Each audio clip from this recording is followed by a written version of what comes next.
Tá gravando em um só.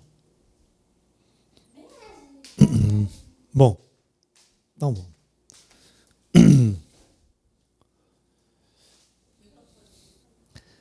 Olá, pessoal. Muita luz, muita paz a todos. Dando sequência, então, ao nosso seminário sobre o reino dos Devas. Hoje nós vamos detalhar muito bem, tá, a questão da consciência, né, individualizada e como essa consciência vai se montando depois para se tornar todas as espécies que nós conhecemos na natureza. Então vamos lá. Então uma coisa muito importante é, quem já leu o meu livro Física Quântica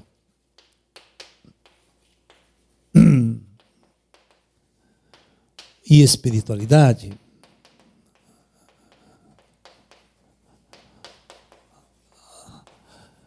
né, vai entender as duas teorias que eu desenvolvi, né, que é pegar a teoria de campo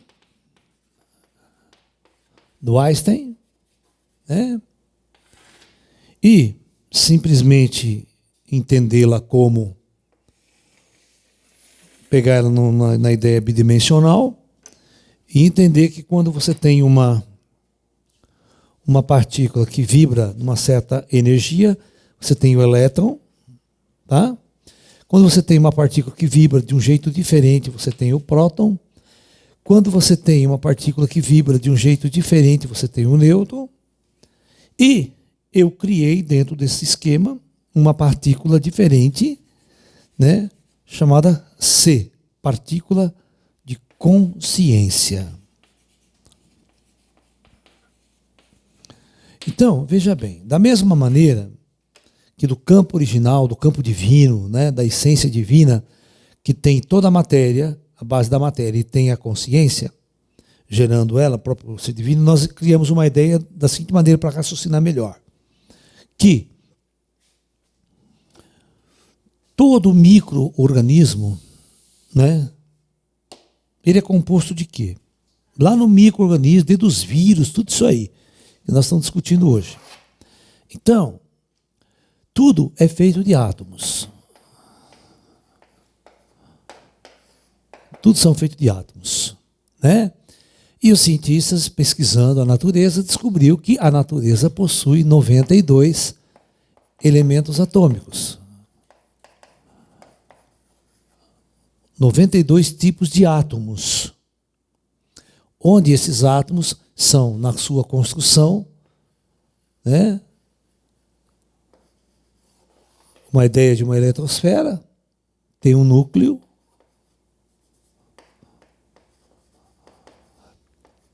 e uma eletrosfera. Tá? Uma ideia simples. Então nós temos no núcleo prótons e nêutrons, elétrons. Então, é preciso combinar 3 tipos de partículas, prótons, elétrons e nêutrons, para gerar um elemento.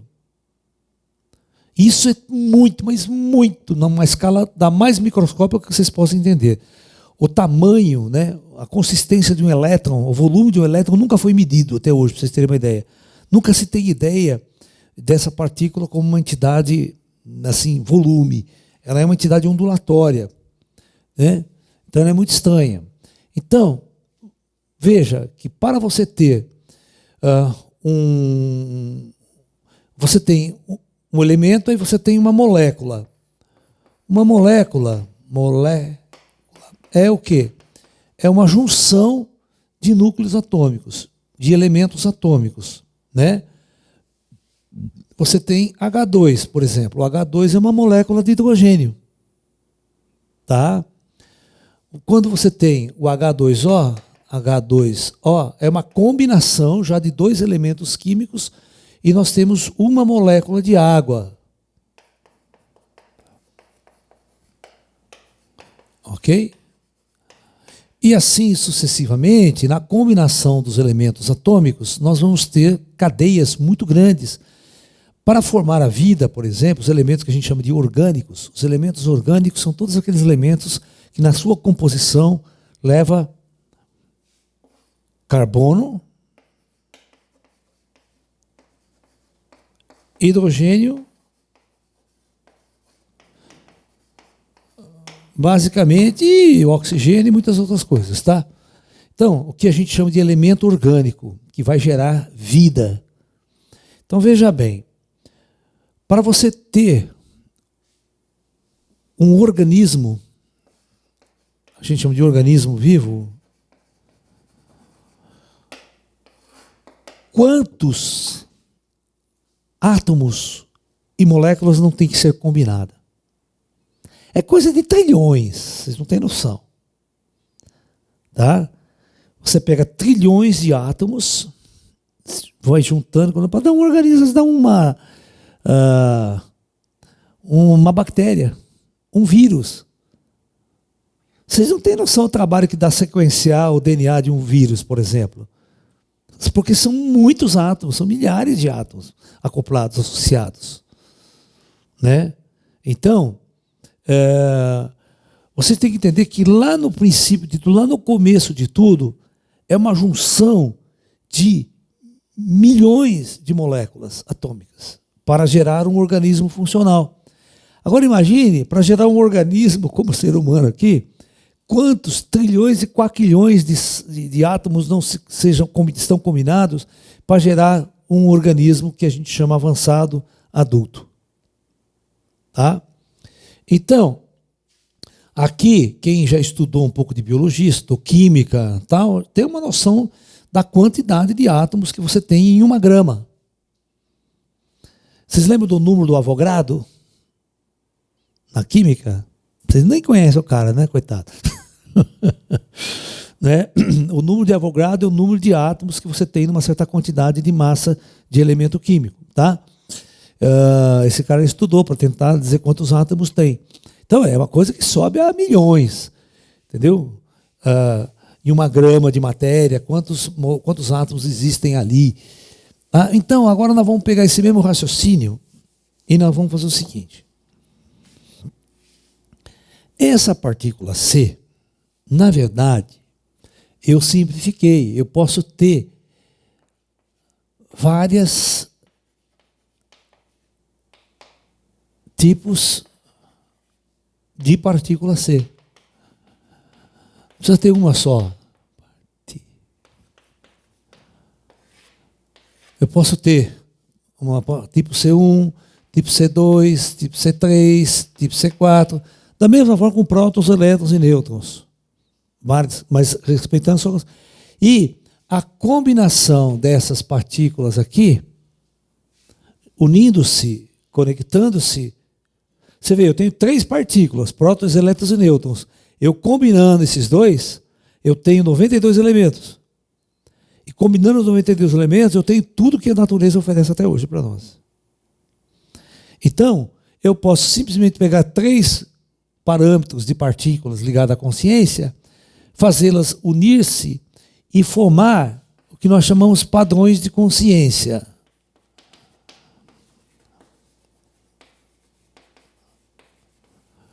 Então, isso significa o quê? Que eu posso pegar o mais ínfimo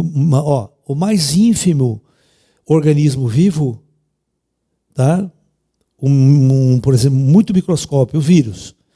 Eu posso pegar um vírus e associar esse vírus partículas C na sua composição. E de acordo com essas partículas C, esse vírus vai ter um comportamento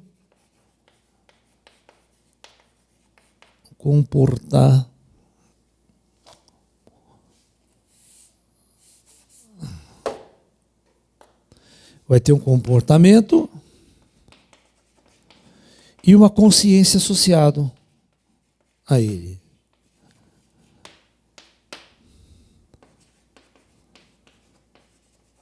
Então, nós vamos entender que desde o microcosmos nós temos entidades conscientes, né, vivendo experiências dentro de um padrão microscópico. Que eles se reproduzem, as células se reproduzem pelo modo sexuado ou assexuada. Deve ter tesão envolvido, porque senão como é que vai? Tem. Por que uma célula procura outra célula para se dividir? Não, mas por que o vírus procura uma célula para fazer todo esquema e se dividir? Né? Então, por que ele procura? O que está fazendo ele? Quem que está impulsionando ele a fazer essa atividade? Né? Não é simplesmente bioquímica. Esse é o erro da nossa ciência. A nossa ciência acredita que tudo é bioquímica. Não é bioquímica. Tem isso aqui. Que nem ninguém descobriu isso até hoje. Nem no ser humano os caras conseguiram descobrir essa partícula consciência. Pra você ter uma ideia. Quanto mais, então, quando você desenvolver essa teoria, aí você vai procurar esses padrões nos vírus. Aí é aí que você vai interferir. Se você quer que um vírus não funcione, interfira no padrão, mude a consciência dele, mude a direção dele.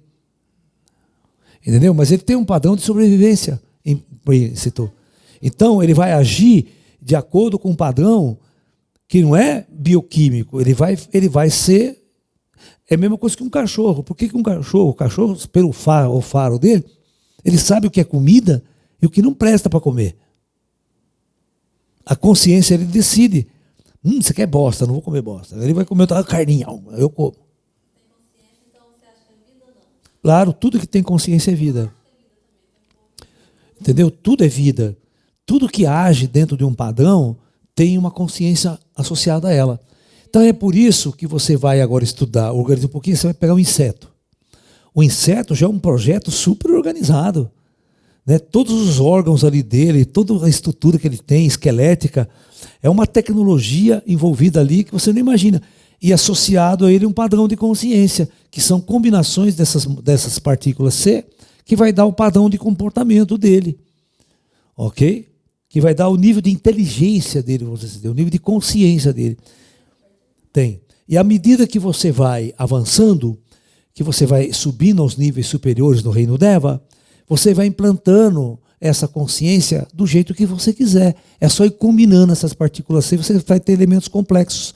Da mesma forma que eu combinei átomos e cheguei a esse elemento complexo aqui. Entendeu? Então a consciência, você pode explicar que todos os seres têm consciência. Tá? Então é isso. Então, a partir desse raciocínio, nós podemos entender a origem de toda a consciência, de todo ente consciente que existe na natureza. E esses entes foram projetados para um processo evolutivo.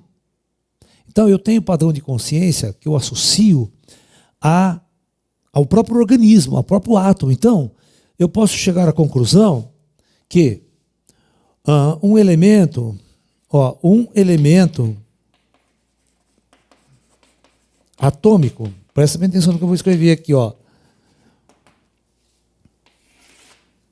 ele não é só constituído de prótons, elétrons e nêutrons.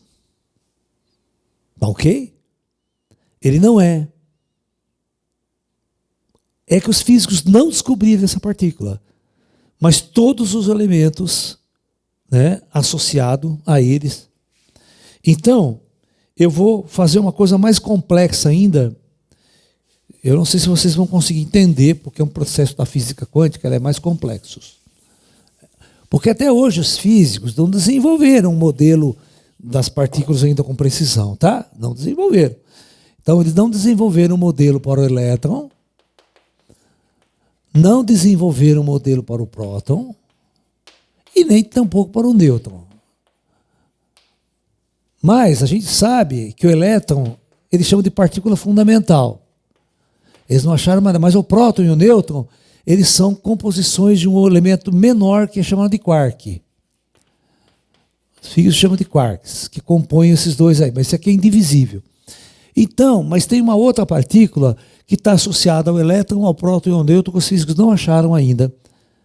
Tá? É uma partícula invisível à nossa tecnologia, né? Que é a partícula C. Então, a partícula C, ela é uma partícula que está grudada no elétron, que está grudada na composição do próton e na composição do nêutron. Então, eu já vou afirmar uma coisa muito louca para vocês. Que esses três elementos, prótons, elétrons e nêutrons, têm a eles associado uma consciência.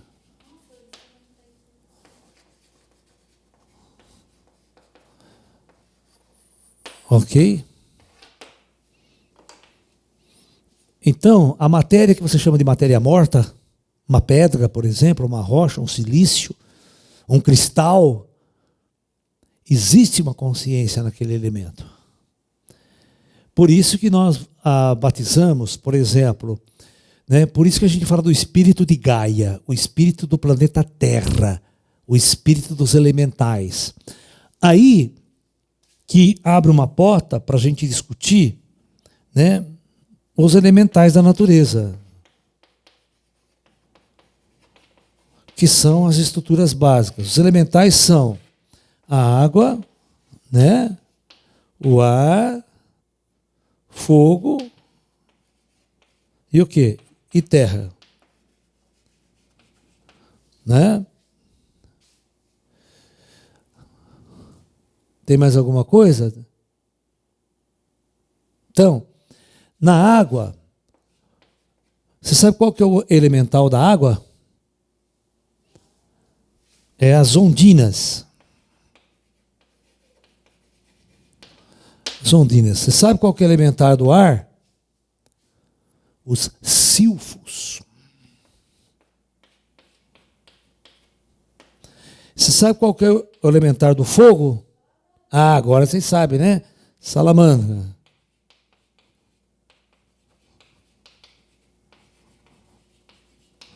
E o elementar da terra?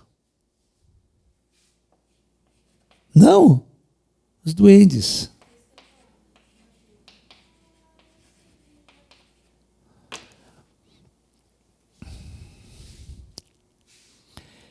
Certo?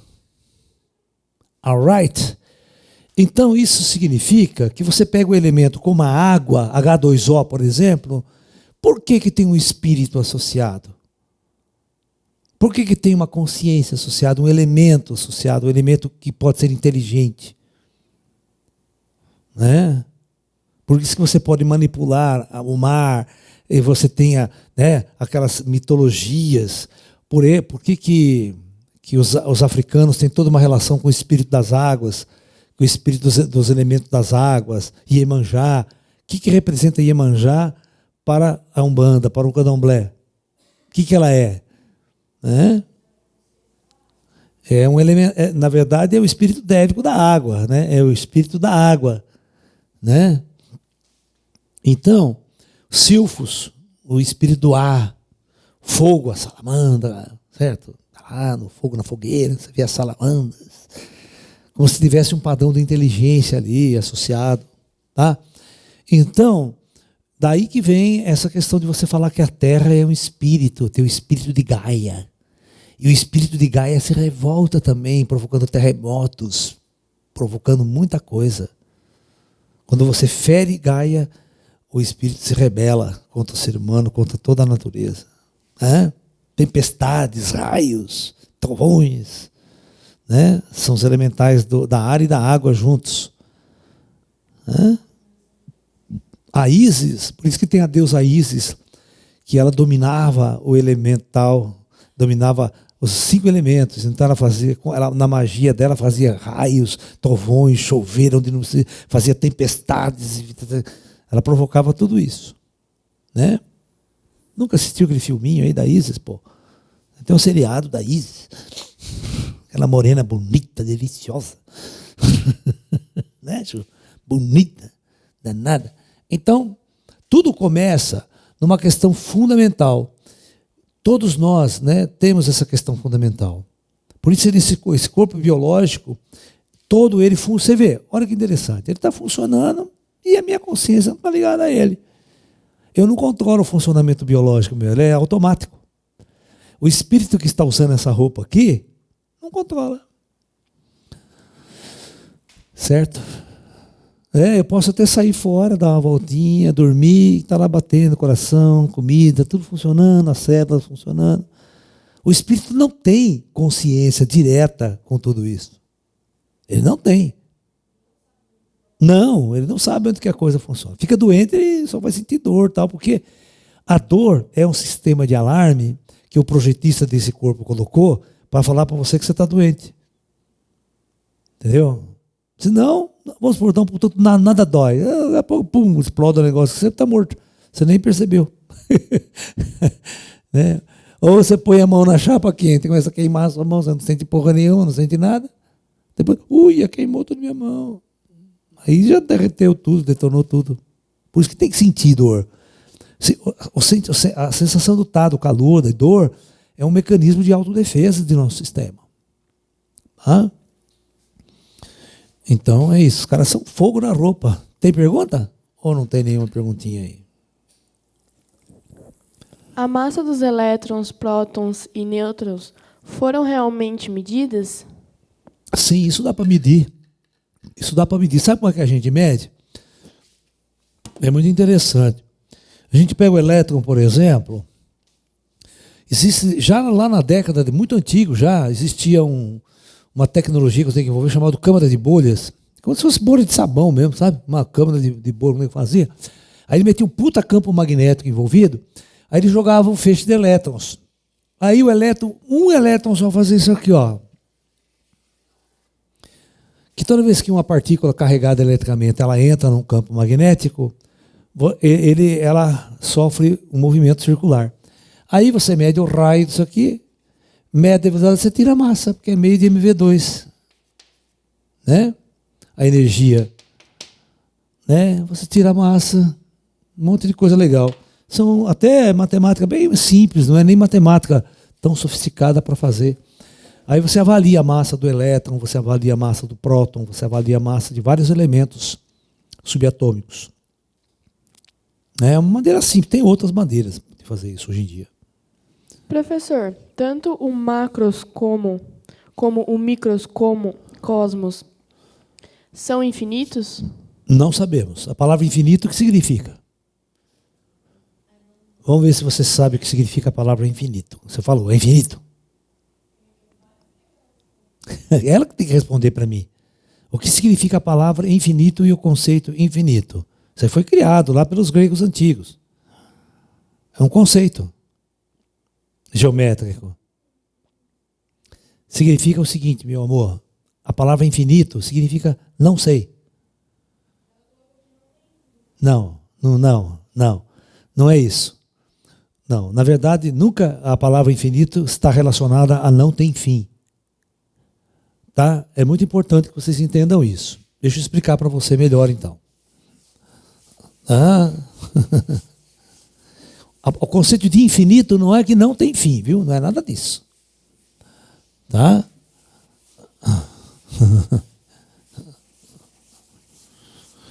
O conceito de infinito foi criado na filosofia grega, né?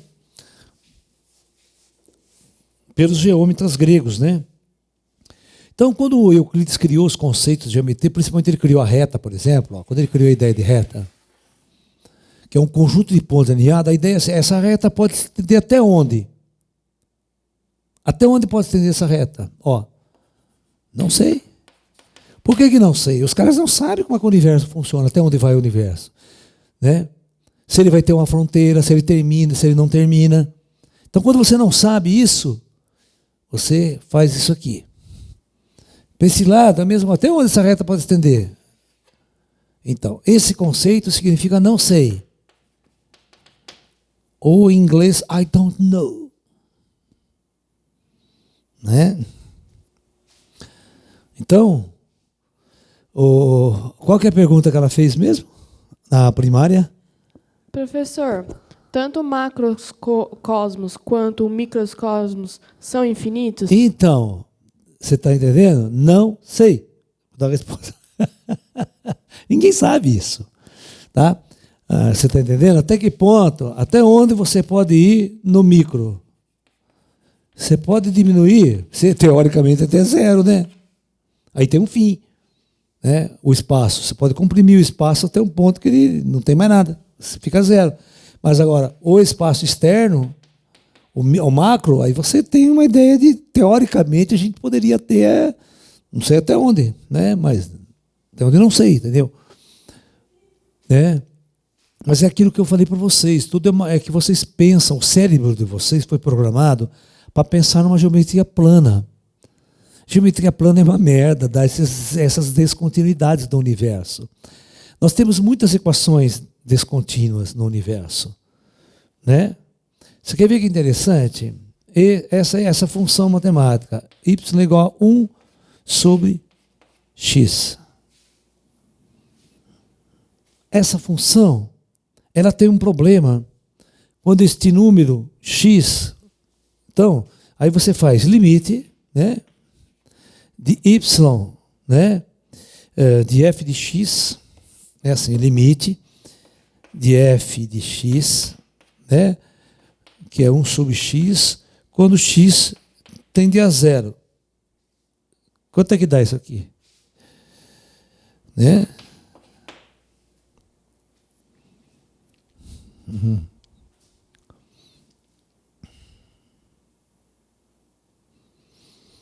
Dá isso aqui, ó.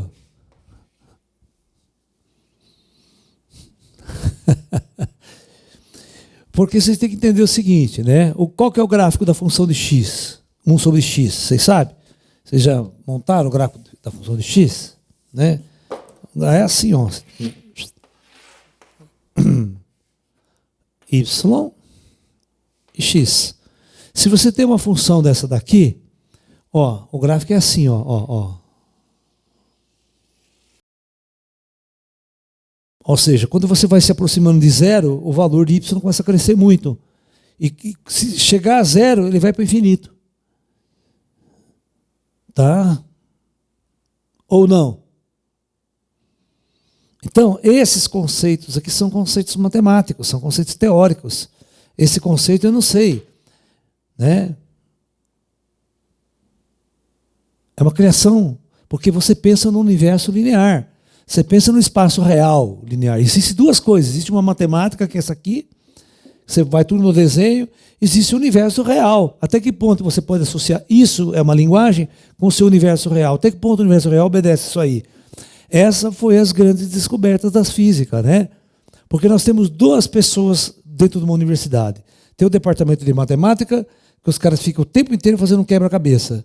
E tem os físicos, que tem que pegar aquela matemática e enfiar na natureza, tentando explicar alguma coisa.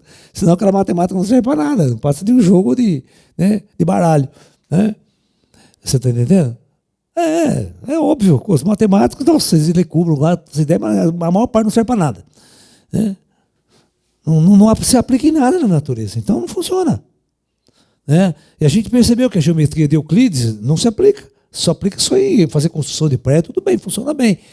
Mas na hora que você vai explicar o átomo, melou o meio do campo. Na hora que você vai explicar o universo, o roteiro de gravitação, os espaço-tempo, dá uma distorção total. A gente tem que usar uma outra geometria, que a gente chama de uma geometria que não é linear, é uma geometria não linear, é muito complicado para a cabeça de vocês.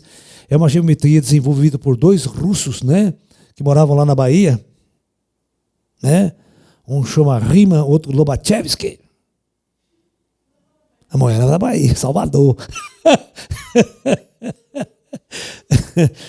São as geometrias não lineares, são complicadíssimas, porque elas são construções em cima de superfícies não planas, em cima de superfícies esféricas e outras não esféricas. Né? O Riemann desenvolveu a geometria linear curva fechada, em cima de uma esfera. Então, em cima de uma esfera, quando você desenha um triângulo, né, o triângulo dá assim, né? Ó. Nunca os lados são paralelos, né? E os ângulos sempre é maior do que 180 graus a soma desses ângulos. Então, você tem outra geometria. Você tem outros. E essa é a que chama de curvatura positiva da matemática, linear, não linear. Aí você tem uma matemática assim, onde a superfície é uma cela. Onde você tem aí, quando você desenha um triângulo, que aí o triângulo faz assim, ó. A curvatura é negativa. Então você tem que a soma dos ângulos internos de qualquer triângulo nessa superfície não linear é menor do que 180 graus. Então essa aqui é uma... Então, e vocês nunca vão conseguir pensar assim. Vocês sempre vão pensar em reta, infinito. Nessa geometria, essa aqui cabe a ideia de infinito também, mas essa aqui não. Essa aqui tudo é fechado, é um universo fechado. Né? Tá? Então, a matemática é uma coisa muito interessante. Se um dia vocês puderem estudar...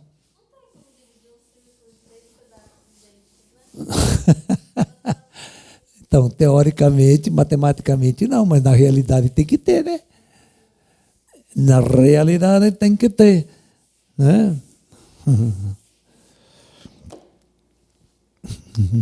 Professor, será que as partículas da consciência estão no nível quântico astral, não sendo possível ser detectada pela nossa ciência física? Não detectaram até a nossa consciência até hoje. Ninguém detectou materialmente, não. Ninguém conseguiu criar uma ideia de nossa consciência ser uma entidade material. Ser também uma entidade, né, que possa ser colocada na balança, ter massa e tal. Mas eu tenho várias partículas. Eu tenho partículas que não têm massa, por exemplo. Eu tenho o fóton. O fóton é partícula de luz. Certo? O fóton não tem massa. Nada impede de eu ter uma partícula C que também não tem massa. Né? E não foi detectado. Você acha que os físicos detectaram todas essas partículas que existem? Claro que não. Nós não detectamos nenhum milésimo da porra que existe aí. Nossa tecnologia, nossa consciência não vê. Eu falo para vocês, os caras não enxergaram a cidade astral com milhões de habitantes morando aqui em cima de nós, aqui, né? A 500 km de altura. Nós estamos engatinhando, a nossa ciência. É tudo ciência das trevas, tá? É tudo ciência nas trevas. Quando você está nas trevas, você só faz ideia das coisas. A maior parte da nossa matemática e da nossa física é teórica. Ela não é experimental. Então a gente cria teorias sobre o universo, sobre o nascimento, teoria sobre o Big Bang, teoria, um monte de teoria. Por isso que o César Ratti chamava tudo isso de masturbação mental. Porque ele era meu professor na Unicamp, né? E ele falava, se você não medir isso, se você não experimentar, não passa de masturbação mental, que é coisa que eles falam dos matemáticos. Né? Os físicos, né? Ele tem uma relação com os matemáticos desse ponto, né? Os caras desenvolvem sequências matemáticas que no fundo não servem para nada, né? Até hoje ninguém usou para nada, quem sabe um dia, mas, né? Professor, eles não conseguem calcular essa partícula por conta dela vibrar de uma forma diferente? Seria? Exatamente. Alguém detectou espírito até hoje? Não. Nenhuma ciência nossa detectou a existência do espírito. Não, nem o espírito, que é matéria, imagina a consciência do espírito, né? Do morto. Né? Então, é claro que é muito difícil para a nossa ciência dar esse salto evolutivo, porque ela não percebe as coisas. Primeiro ela tem que perceber para depois estudar e fazer teorias. Né? É complicado, eu sei que é complicado. Já é complicado estudar essas partículas aí. Por exemplo, essa história do bóson de Higgs. Né? Os cientistas teorizaram lá atrás que deveria existir essa partícula. Agora, até achar ela é outra história. Entendeu? Então demorou-se séculos, né, para se achar essa partícula. E de repente esses dias os caras acharam. Né?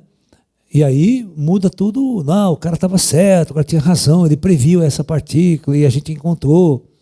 Né? É como o Paul Dirac. O Paul Dirac era um cara que previu a existência da antimatéria antes de nós encontrarmos ela de verdade. Né? Ele falou assim, porra, se existe um elétron com carga positiva, por que não pode ser um elétron com carga positiva? Né? E aí acharam.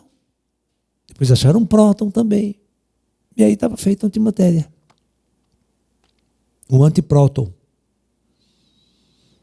Esse algo a mais, fora dos elétrons e etc., seria certa quantidade da própria consciência cósmica manifesta? Claro, é óbvio. Então, nós podemos imaginar que tudo que está manifesto é manifestação da consciência divina, é manifestação de Deus. Então, Deus está em todas as coisas, em todos os objetos, até na primeira partícula manifesta. Todo o nosso corpo é uma construção divina. Né, de origem divina, de partículas que têm consciência associada a ela, que têm uma inteligência associada a ela. Não é só o meu espírito que tem uma consciência. Os átomos, os elementos aqui têm consciência também. É por isso que tem certos paranormais que faz um corte aqui, só passa a mão, o corte desaparece, todas as células já se reproduzem, conecta, está em questão de segundos. Como é que você me explica isso?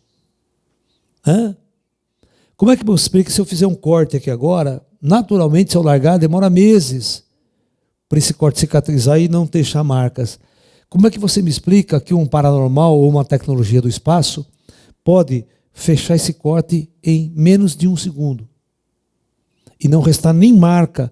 Todas as células se conectaram, tudo rapidamente, em fração de segundo. Quem deu essa ordem? Como é que esse comando foi dado? Como é que essa reprodução celular aconteceu? Como é que esse fenômeno aconteceu? E ele é real, é um fenômeno. Tem que ser explicado pela ciência. Mas com as teorias que nós temos aí, pode esquecer. Ninguém vai conseguir explicar. A física atual não serve para modelar essa partícula de consciência? Não tem a mínima noção. Nem os instrumentos montados lá do reator atômico do CERN, eles vão achar essa partícula. Que tipo de mudança na física seria necessária para a gente começar a tentar entender essa partícula? Que tipo de equipamentos também? O equipamento é terceira visão aberta. Quando o cientista abrir a terceira visão, que é o seu instrumento, não o instrumento tecnológico lá, ele vai ver que existe uma outra realidade.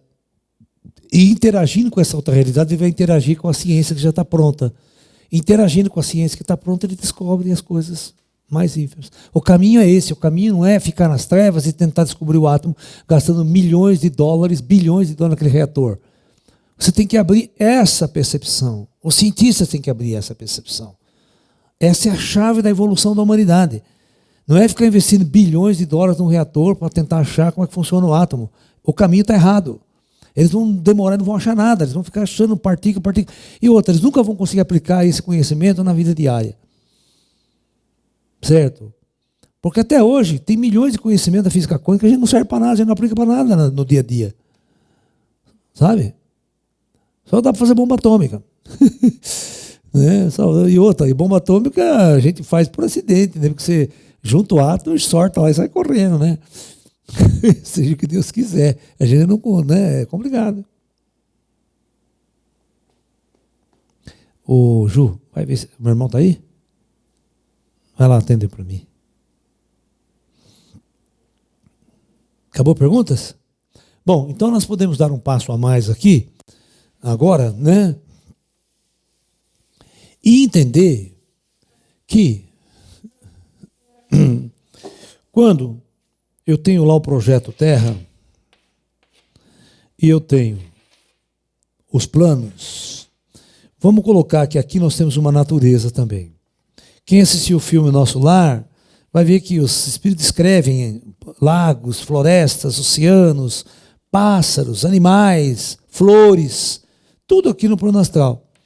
Então, você tem que questionar o seguinte: como é que é feita do que essas flores? Elas têm que ser feitas de átomos também. Tem que ter uma consciência associada a elas. Não, ela não vai se reproduzir. Né? Tem abelhas aqui para polinizar essas flores do astral. Né? Tem frutos aqui no astral. Então, o que acontece quando eu pego essa aqui, desço aqui e implanto isso aqui na superfície? Né? Qual que é o objetivo de eu criar uma experiência no mundo físico para esses elementos, para esses elementais, né? Então, a consciência que vai ser associada, ela vai também fazer parte de um processo evolutivo. Então, essa é a jogada que esse comando está fazendo. Esse comando planetário, ele está organizando não só a experiência de uma alma humana, mas a experiência de todas as consciências manifesta numa densidade planetária. Tá? Então, todo o reino Deva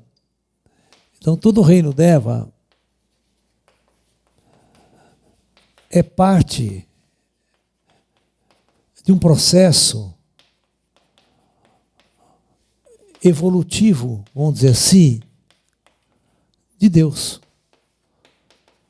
A gente tem que imaginar uma consciência que está em constante experimentação, constante evolução e aprendizado. Ela está o tempo todo fazendo isso. É natural para ela. Deus não é algo acabado. O modelo que as pessoas têm de Deus é a perfeição. Deus é perfeição. Já é perfeição. Não tem que fazer mais nada. Não. Você tem que pensar num Deus que está em constante processo de movimento, de evolução, de aprendizado, de experimentação. Pensa num Deus diferente. O universo está aí. O universo é algo que está acontecendo no presente. Ninguém sabe o futuro do universo. O universo está acontecendo dentro de certas regras, certas leis, ele está acontecendo. E todo o universo, Deus está experimentando através de nós. Deus está vivendo uma experiência através de nós. Por isso que todos os mestres antigos diziam: vós sois deuses. Conheça a ti mesmo e você vai conhecer a Deus. Entenda o motivo pelo qual você está neste mundo, vivendo essa experiência, porque você é uma experiência de Deus. E todos os elementais da natureza, todos os espíritos da natureza, são também experiências de Deus. Tá?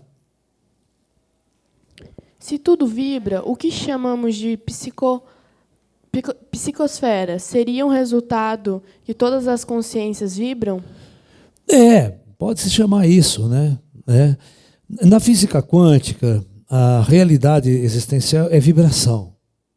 O átomo vibra, o elétron vibra, tudo vibra, né? Até o Tesla já falava isso lá atrás, né? Porque é o começo da física quântica. O Tesla, ele acompanhou o início da física quântica, né? O Tesla, é óbvio que ele não aplicou nenhum conhecimento de física quântica nas suas teorias, porque não precisava, tá? Entendeu? Todas as descobertas que Tesla fez é a macro manifestação da eletricidade. Não é a micro manifestação da eletricidade. Então ele não precisava de física quântica para fazer nada daquilo. Só precisava da física de newtoniana clássica.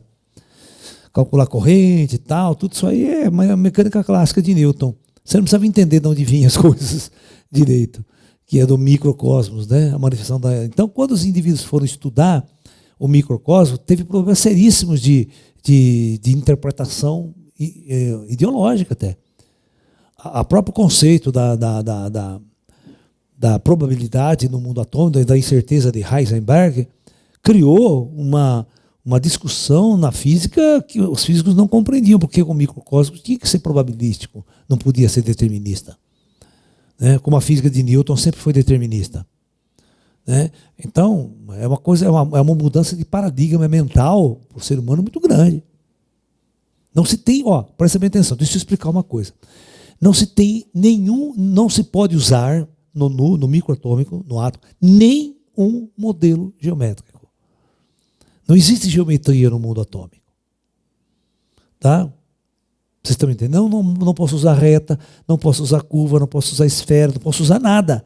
Nenhum elemento desse pode ser usado para explicar o mundo atômico. Então a geometria tem que ser tirada de lado, ela é banida.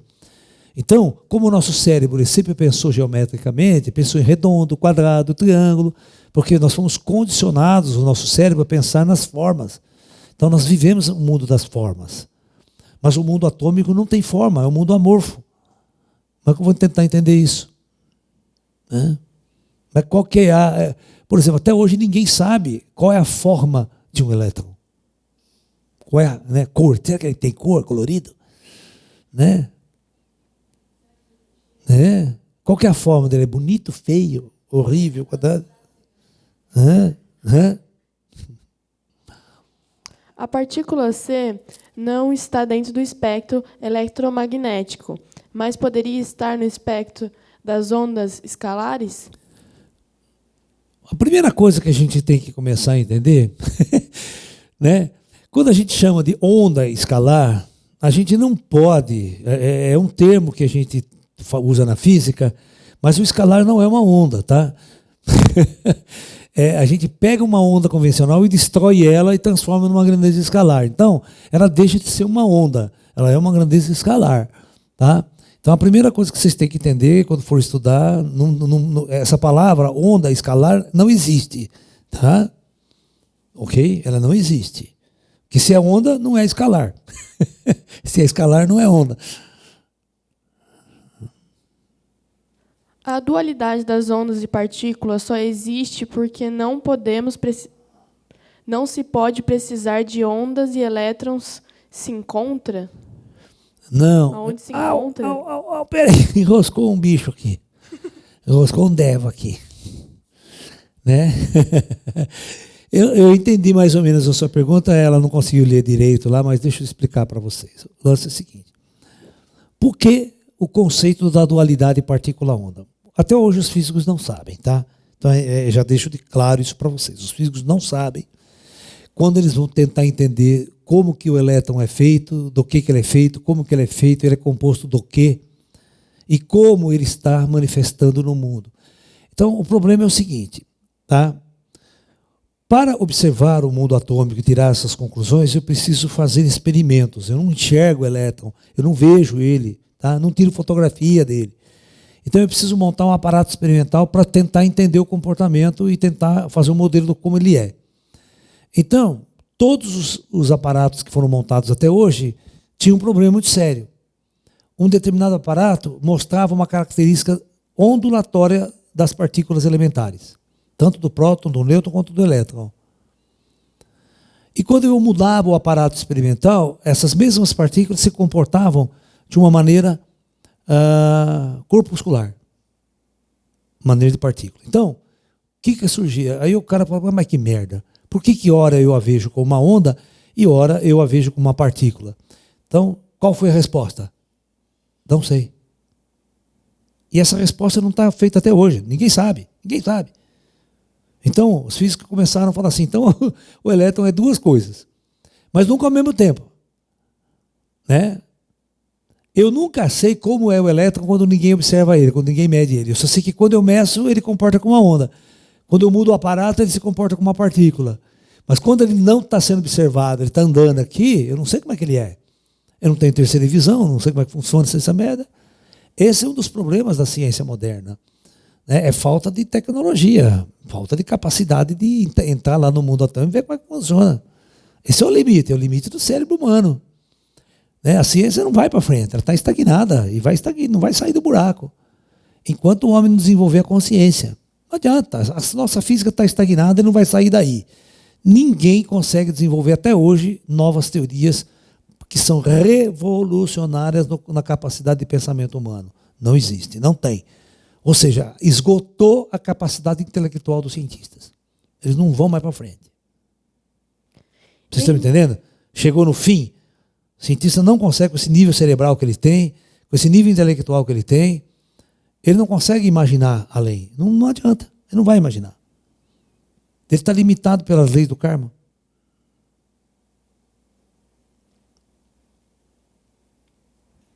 Nem mesmo a geometria fractal pode ser usada no mundo atômico? Não. Isso aí são tentativas. É isso que eu falo, os matemáticos, eles constroem 1000 modelos e tentam aplicar a realidade depois. E nada funciona até hoje. Nada funciona. Eu falei para você, nós estamos esgotados em termos de capacidade intelectual para entender coisas que estão além da capacidade mental do ser humano. O ser humano tem um limite. O homem tem um limite na superfície. Com essas ferramentas que nós temos, que é o nosso cérebro, que é a nossa capacidade de percepção. Então, eu tenho que ampliar essa capacidade. Daí eu entendo melhor as coisas. Mas enquanto nós estamos nas trevas, cientistas nas trevas, sem ver espírito, sem interagir, sem entender uma outra realidade, ele não consegue fazer teorias além. Ele fica, a gente fala em loop. O cérebro dele fica em loop e não sai do lugar. Esse é o ponto-chave da questão.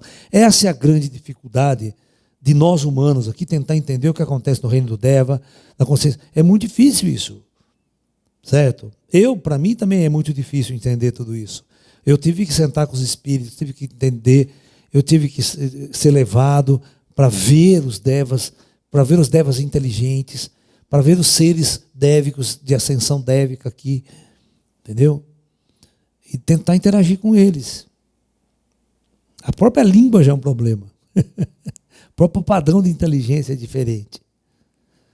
Os devas não têm triângulo, retângulo, redondo, eles não têm essas coisas na cabeça, nós tem. As nossas linguagens são formadas, a nossa forma de comunicação é formada por essas imagens, por esses símbolos. Nós nos comunicamos através de ideias e símbolos. Então, como é que você vai se comunicar com uma inteligência que não tem esse padrão? É complicado, não tem como. Você tem que interagir por outro lado. Por isso que os animais, eles entendem os nossos sentimentos, o amor que a gente sente por ele e tal, mas não entendem nossas palavras. Eles não entendem o que a gente quer dizer. Eles não formam eles não constroem essa reação mental, entendeu? As reações deles são instintivas. Eles entendem quando a gente está dando carinho, e se eu ficar bravo com ele, ele entende e sai correndo também. Entendeu? Então ele entende, mas ele entende padrões vibratórios, mas não entende o conteúdo e o conceito das coisas. Né, minha petita? Olha minha pincetinha de pai. Ai! Esse aqui, é falar para você, ela não desgruda um minuto. Se eu sentar aqui para dar aula, ela fica grudada aqui. Não vai embora desse meu colo. Ela fica aqui o tempo que eu ficar sentado. Fica 2 horas, ela fica 2 horas aqui. Vai dormir, dorme grudado assim na cama comigo de noite. Sabe?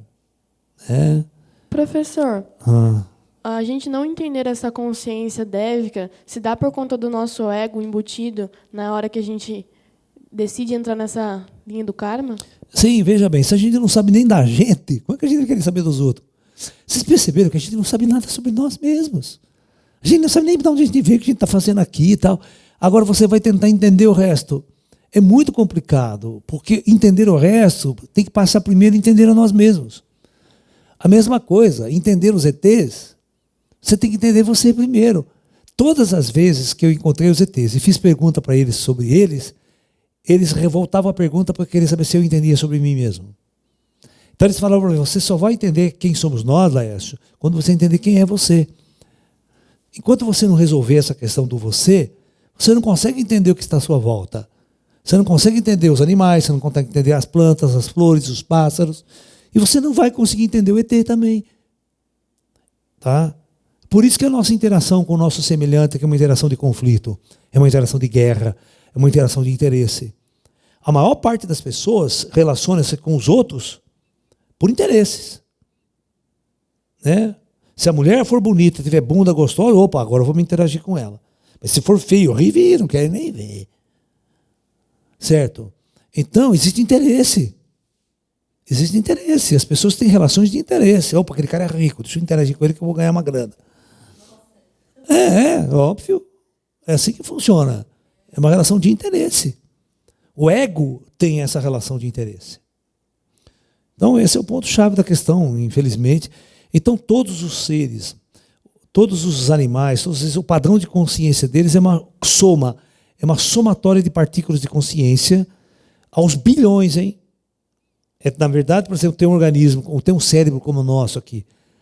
Quem projetou os neurônios, todas essas células funcionando desse jeito? Né? Entendeu? Então, esse é o ponto-chave da questão. Então, a consciência aditivada a tudo isso, ela tem que ter um estudo mais profundo também, para nós entendermos o comportamento de cada ser vivo que existe nesse universo.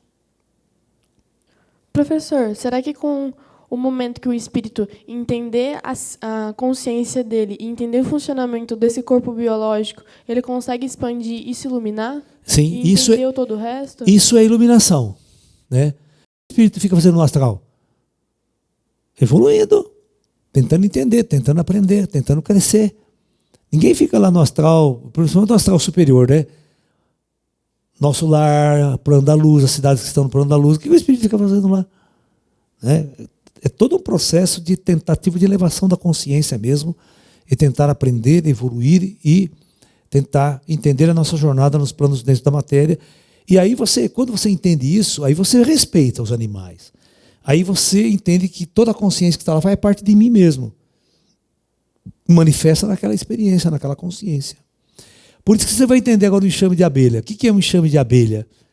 O enxame de abelha é toda uma construção de uma consciência fora da matéria, onde eu vou tentar desenhar para vocês aqui o que é um enxame de abelha.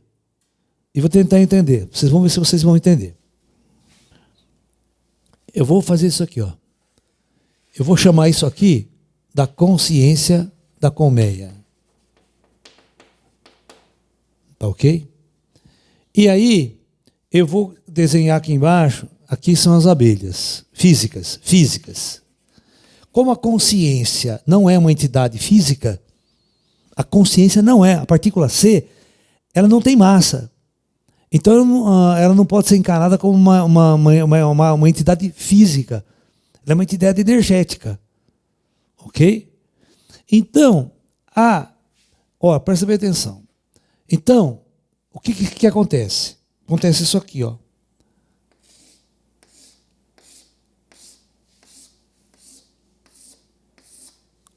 Isso é uma colmeia. Você tem uma consciência que está num nível e ela se conecta a milhões dessas entidades, ou milhares dessas entidades. Isso é um formigueiro, isso é um cardume de peixe. Ou seja, quando essa aqui morre, todo o processo continua. Tá ok? É o planeta Terra. O planeta Terra é assim também, os humanos, tá? Morre um ser humano, a vida continua. Certo? Por quê? Porque as almas existe uma consciência que está fora. A consciência, ela está fora, conectada com todas. E ela dá ordem para cada um fazer o que tem que ser feito. Para que o resultado seja o resultado para toda a consciência. Tá? Não sei se foi fácil de vocês entenderem isso. Isso é alma grupal. Existe índigo que não gosta de animais? Não, então não é índigo. Então é negro, não é índigo. Né? Não negro de raça, hein? Vamos tomar cuidado. Índigo é uma cor. Índigo é uma cor, que significaria uma consciência desperta. Certo? Se ele não gosta demais, ele não é índigo, ele é negro, como todo ser humano que encarna aqui na Terra. Que odeia os animais, odeia todo mundo, né? Come os animais. Né? Então é isso. Então por hoje é só. A ideia está lançada, vão raciocinando. Por isso que é bom o seminário. O seminário é bom porque a gente lança pequenas ideias, poucas ideias para vocês ir diluindo. Eu sei que é difícil diluir novas ideias.